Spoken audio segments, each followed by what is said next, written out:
Nous allons voir dans ce tutoriel comment utiliser le module Phishing Analytics et en fait gestion du personnel de iEmergency Administration. Premièrement, je m'identifie. Voilà, une fois qu'on est identifié, vous voyez que on peut ouvrir l'onglet donc personnel. Onglet personnel qui comprend, on va dire, deux parties principales. La première, ce sont les fiches signalétiques. Donc, c'est vraiment, comme son nom l'indique, les fiches qui contiennent toutes les informations sur les utilisateurs. Et la deuxième partie, c'est le dossier virtuel des gens. Donc, ça correspond réellement aux anciens dossiers papier dans lesquels on peut glisser tous les scans ou tous les documents numériques relatifs aux utilisateurs. Premièrement, les fiches signalétiques. De nouveau, on peut forcément, comme chaque fois, les consulter, les éditer. Chaque utilisateur peut aller visualiser ses propres données, c'est obligatoire. On peut archiver des utilisateurs, par exemple les pensionnés. Et enfin, on peut glisser des documents qui sont confidentiels, confidentiels dans le sens où ils ne sont accessibles que par le gestionnaire des fiches signalétiques. Alors, prenons l'éditeur de fiches signalétiques. Vous voyez que je vois apparaître ici tous les noms de différentes personnes. Je peux faire une recherche par saisie semi-automatique. Alors, nous allons créer une nouvelle fiche signalétique. Donc, vous voyez, j'appuie sur le bouton plus et je récupère toutes les informations, le formulaire avec toutes les informations que je peux compléter. Évidemment, je peux remplir des champs, alors je ne vais évidemment pas les remplir tous. Matricule que vous pouvez définir, genre, la rue, l'adresse évidemment où habite la personne, l'état civil de la personne, numéro d'origine nationale, numéro de permis, ce genre de choses, les langues que la personne parle. Alors ça évidemment ça peut être pratique par exemple au dispatching si jamais vous avez un interlocuteur qui ne parle pas français. Vous pouvez charger un portrait de la personne, vous pouvez mettre la date de naissance, le lieu de naissance, les numéros de téléphone fixe et mobile et les emails professionnels qui automatiquement seront utilisés dans le répertoire. Donc si vous mettez un numéro de mobile ici, quand je vais enregistrer la fiche signalétique, automatiquement dans le répertoire zonal, au dispatching, c'est ce numéro qui sera utilisé. Donc chaque utilisateur n'a qu'une fois à un seul endroit dans la base de données son numéro de téléphone. Vous pouvez indiquer un contact en cas d'accident, un métier où parfois il y a des accidents qui arrivent et donc ça permet d'avoir directement les informations de la personne à contacter. Enfin, élément intéressant aussi, à partir du moment où vous définissez un email professionnel dans cette case-ci, voilà, quand vous allez appuyer sur ce bouton, l'utilisateur va automatiquement recevoir un email avec toutes les informations que la zone dispose sur lui, en fait toute la fiche signalétique, en lui demandant de transmettre les éventuelles modifications ou corrections à apporter à sa fiche signalétique. Ensuite, vous avez les évolutions de carrière. Donc vous pouvez indiquer si et quand la personne est entrée en service, est devenue statutaire, contractuelle et ce genre de choses, quel statut elle a, quel type de personnel, éventuellement le grade actuel de la personne. Alors, vous voyez ici qu'il y a des grades un petit peu spécifiques parce que chaque zone peut définir les grades. Alors c'est sûr que les grades standards chez les pompiers sont là, mais comme historiquement dans certaines zones il restait par exemple des anciens adjudants opérateurs 112 ou des grades un peu spécifiques, on laisse la possibilité à chaque zone de définir les grades personnalisés évidemment. Et le grade de stagiaire par exemple n'existe pas. Et puis ensuite vous pouvez définir une fonction, tout ça est évidemment paramétrable, hein, directement. Alors ça, c'est les éléments actuels, courants de la personne, mais il est aussi intéressant de garder un historique des grades. Donc vous pouvez indiquer que la personne a commencé son stage, par exemple, le 26 du 8 2018. Vous appuyez sur le plus et automatiquement ça le crée. Dès que la personne va devenir, par exemple, sapeur-pompier, eh bien, prenons hop, le 27, voilà. La personne devient sapeur-pompier. Ça permet de garder pour la personne tout l'historique de sa progression de carrière. Vous avez exactement la même chose pour les fonctions. Si la personne occupe différentes fonctions, vous pouvez noter la fonction avec la date et l'ajouter dans le système directement. Au niveau des formations, vous pouvez encoder les différents badges obtenus, badge AMU. Vous encodez le numéro du badge, la date, vous appuyez sur plus et donc ça permet de conserver l'historique des numéros et des dates d'obtention de badge et le numéro courant du badge obtenu. Pareil pour les permis de conduire, vous pouvez encoder les différents permis de conduire obtenus avec la date d'obtention, de manière à conserver un historique. Ensuite, deux éléments, les diplômes, brevets et certificats qui sont liés au métier, donc qui viennent de l'école du feu ou de l'école AMU, et les diplômes, brevets et certificats qui viennent d'autres, de l'extérieur, on va dire. Le principe, c'est que ces éléments sont paramétrables. Donc, vous allez voir apparaître ici une liste qui sont les brevets qui ont été encodés dans ma base de données. On peut en ajouter d'autres. C'est libre à chaque zone d'encoder les différents brevets qu'ils veulent et de la manière dont ils veulent. Donc, il faut aller dans les paramètres, paramètres du personnel, et aller encoder les brevets internes ou les brevets externes. Vous avez ici, vous voyez les brevets externes. Vous avez une liste de différents diplômes ou brevets qui peuvent être attribués à une personne. Au niveau de l'organisation, eh bien, vous pouvez à la fois marquer dans quel groupe la personne est inscrite. Donc, par exemple, la personne que je viens d'inscrire fait partie de l'ensemble des catalogues.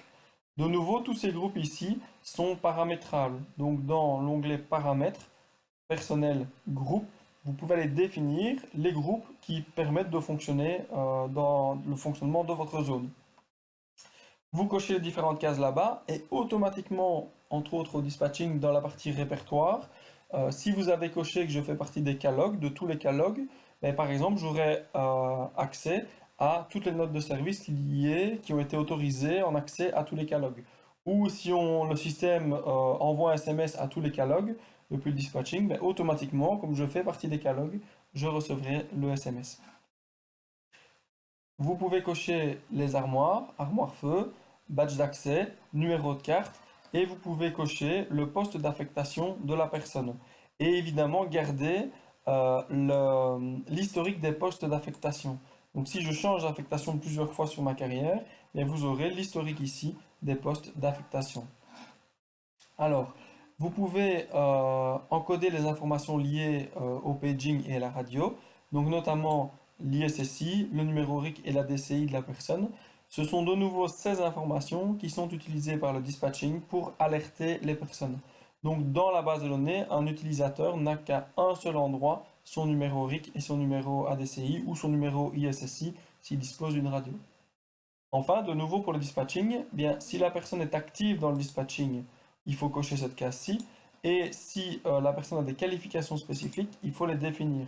Par exemple, si je suis permis B et si je suis éventuellement sapeur-pompier et ambulancier, mais le système pourra me choisir pour effectuer une mission ambulance, par exemple. Ces caractéristiques évoluent au cours du temps et c'est sur base de ce tableau que le système compose les départs dans le dispatching en fonction des différents types de missions. La partie médicale permet d'enregistrer toutes les données médicales relatives à la personne, notamment ces différentes dates de visite médicale. Donc vous pouvez par exemple dire que la personne a été vue à la visite médicale le 26 du 8 2018 et que le statut a été accepté. Alors, on peut également marquer la date de validité de la visite médicale de la personne, de manière à récupérer un listing des validités de visite médicale. Idem pour la sélection médicale chauffeur. On peut indiquer les différentes sélections médicales qui ont été présentées, si elles ont été acceptées ou refusées, et la date de validité de la sélection médicale courante. Si le membre du personnel est mis en disponibilité, on peut garder un historique des mises en disponibilité, et donc inscrire la période à partir de laquelle il était mis en indisponibilité. Si des personnes travaillent à temps partiel pendant une période durant leur carrière, on peut également encoder cette période et éventuellement le motif de travail à temps partiel. Enfin, en cas d'accident de travail, on peut encoder la période d'accident de travail et le motif de manière à garder une trace des différents accidents de travail. On a la fiche résumée de la personne qui évidemment ici va pas être très remplie vu que je n'ai pas rempli les champs, mais on peut imprimer toute une fiche résumée de la personne avec les différents items. Vous voyez qu'on retrouve tout ce qui est lié à la formation, à la carrière, aux données administratives, etc. Pour un utilisateur, vous pouvez également ajouter des annexes. Donc c'est le même principe que chaque fois, on peut faire un drag and drop d'un document, l'ajouter, le supprimer, changer la vue, etc. Ceci, c'est vraiment ce qui est lié aux données administratives de la personne. Par exemple, éventuellement un scan de carte d'identité ou ce genre de choses. Et enfin, on a les données liées aux prestations. Donc on peut indiquer au système quand le membre du personnel peut disposer de chèque repas, quel jour de la semaine. C'est notamment utile pour les volontaires qui travailleraient avec un autre employeur et qui auraient des chèques repas avec un autre employeur. Pour ne pas cumuler deux fois des chèques repas, on peut décocher certaines cases. On peut indiquer le groupe de prestations auquel le membre du personnel fait partie. Donc ça, de nouveau, c'est paramétré. Donc vous paramétrez un ensemble de groupes de prestations avec des droits d'accès et vous pouvez dire que cette personne fait partie de tel groupe de prestations. Vous pouvez indiquer la fonction de calcul de la personne directement. Donc en fait, chaque utilisateur a une fonction de calcul de prestation qui peut être liée soit à l'ancien statut communal de la commune dont il venait ou au nouveau statut zonal. Compte bancaire de la personne, si la personne travaille à temps partiel, et puis les données liées à Sivadis, donc le matricule Sivadis de la personne, et si la personne fait partie des exportations vers Sivadis de manière à générer automatiquement les prestations dans le système. Idem, comme dans tous les différents systèmes, vous avez le bouton GDPR qui permet d'afficher tout ce qui a été fait avec la fiche signalétique de la personne. Donc si la fiche signalétique a été consultée, modifiée et par qui et évidemment quand. Donc ça, c'est pour l'édition des fiches signalétiques. Vous pouvez archiver un utilisateur, donc en cliquant sur un utilisateur, en appuyant sur le bouton archiver, automatiquement la personne va être dans les archives et n'apparaîtra plus dans l'ensemble du système, mais ces données restent évidemment enregistrées dans le système pour le futur. Chaque utilisateur peut aller consulter ses propres données. Donc vous voyez que je peux récupérer directement mes données dans le système. Alors, ça c'est pour la partie fiche signalétique. Vous avez maintenant la partie dossier individuel. Donc c'est un dossier virtuel individuel des différentes personnes euh, qui peut être consulté. Donc la partie dossier virtuel en fait correspond au dossier, l'ancien dossier papier des différents membres du personnel qui est scanné et archivé virtuellement. Plusieurs intérêts à ça. Premièrement, évidemment, la sauvegarde est nettement meilleure. Donc, à la place d'avoir une pièce dans laquelle se retrouvent tous les dossiers qui pourraient brûler, prendre l'eau, être volés, disparaître, les dossiers sont numériques et donc peuvent être sauvegardés à plusieurs endroits différents.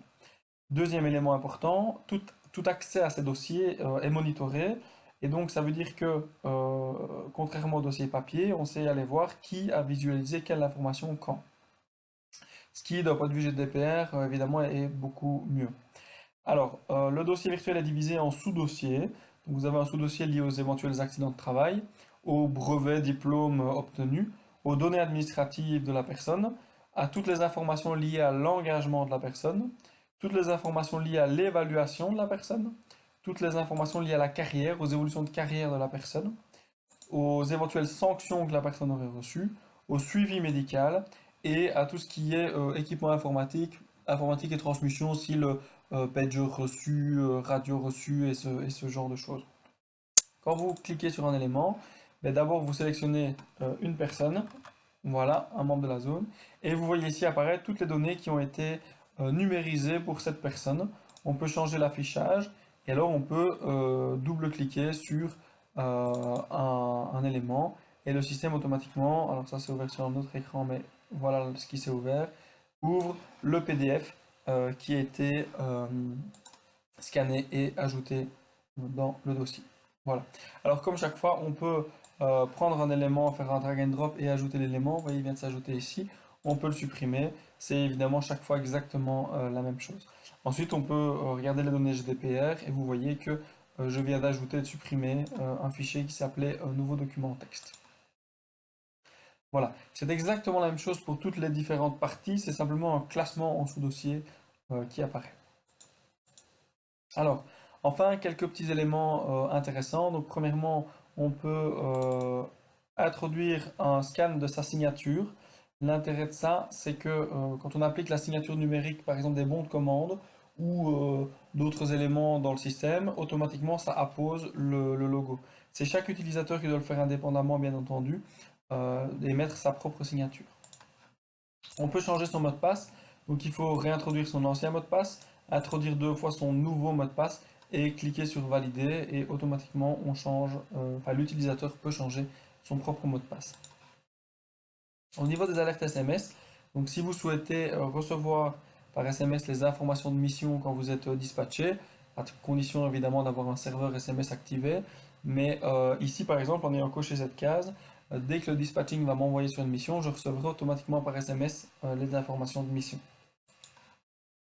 Idem pour les alertes email. Donc, si je souhaite recevoir par email dès qu'une nouvelle note de service, un nouvel avis de service ou un document quelconque a été posté, ou si un de mes tickets a évolué, donc si on a résolu un des problèmes que j'ai signalés, eh bien en cochant ces cases, automatiquement, je recevrai l'information par email. Enfin, je peux consulter mon propre dossier, et ça de nouveau c'est légal. Donc oui, j'ai posté un document en test, mais on retrouve ici en fait tous les documents dont la zone dispose sur moi. Donc c'est mon dossier personnel virtuel, et comme j'ai le droit d'y avoir accès, bien évidemment ça facilite l'accès au dossier, et tout est logué, donc on sait voir ce que j'ai été consulté et quand. Voilà, donc ceci termine l'explication du module personnel de iEmergency Administration.